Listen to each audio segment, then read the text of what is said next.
Did you know that in 2015 the total number of illiterate adults reached 700 million? Yes, 700 million. That is more than twice the population in Indonesia. Did you know that around the world, 59 million children of primary school age are being denied an education, and almost 65 million adolescents are without access to secondary school? A high number of children and adults don't have access to education for many different reasons. One, they might not have the means to pay for their education. Two, there isn't a school in their neighborhood. And the last three, they have to take part in vocational or labor activities to bring income into the family. Quality education is a term that is used very widely in our everyday conversations. We hear it on the radio, we see it in the newspaper, and we might even hear our parents discussing it. But what does this space really mean? What does it mean when I say that I am advocating for a quality education or that every single child deserves a quality education? Many people believe that the definition of quality education is an excellent school or educational institution. This is why many schools and education institutions say that we provide quality education. And that is correct, but only at the surface level. Quality education is much deeper than that. Quality education is deeper than the fact that you can produce brilliant results from your students or that you boast of high number of graduates. According to ASCD, the Association of Supervision and Curriculum Development, quality education is one of the focuses on the whole child.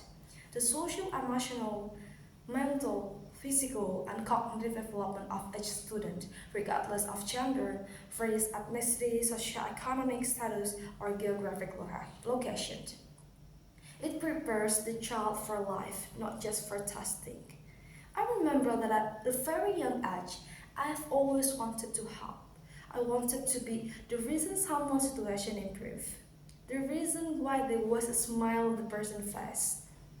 When I was in year 6 at the age of 10, I volunteered along with friends teach at primary school in Lampung.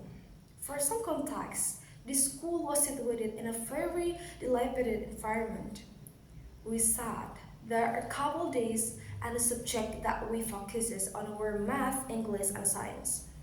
I must confess that the opportunity to teach in Suju was an eye-opening, mind-shifting game changer to my 10-year-old self.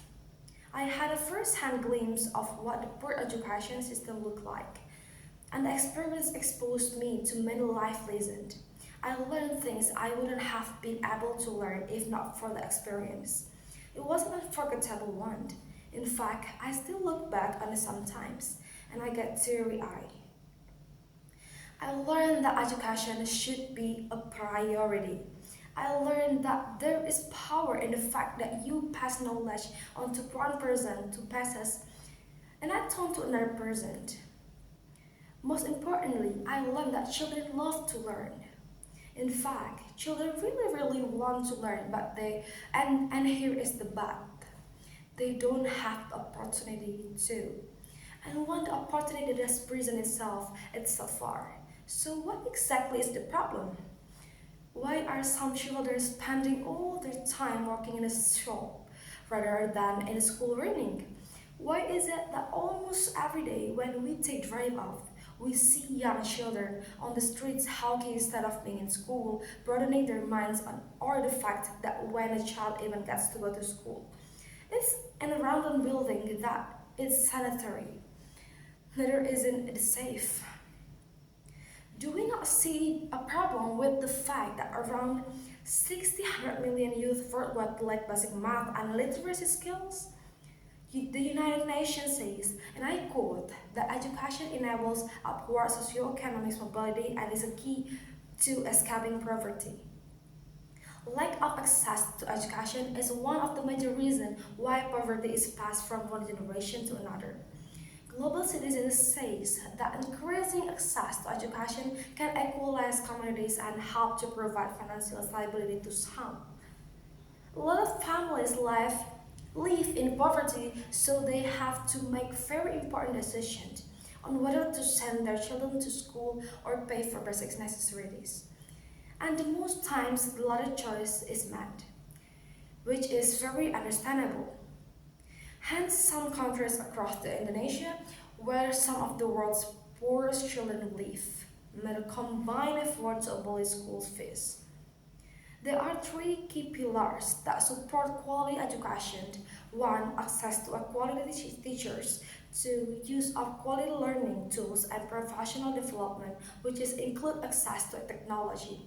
And three, the establishment of safe and supported quality and learning environments. These three criteria must be met. The concept behind us achieving quality education is that it must be a collaborative effort. The government, the private sector, corporate organizations, and all citizens, especially youth, have a role in achieving the school. But the first step would be have to acknowledge the fact that quality education is an important part of sustainable development. To not be blindsided by our own personal comfort, but to be aware. For us to not think that because this not directly affect us, we just sit down and do nothing. Desmond Tutu said, inclusive, good equality education is the foundation for dynamic and equality societies. We must remember that without equality education, the citizens do not grow their fullest potential and snowballs until society is stagnant. Thank you.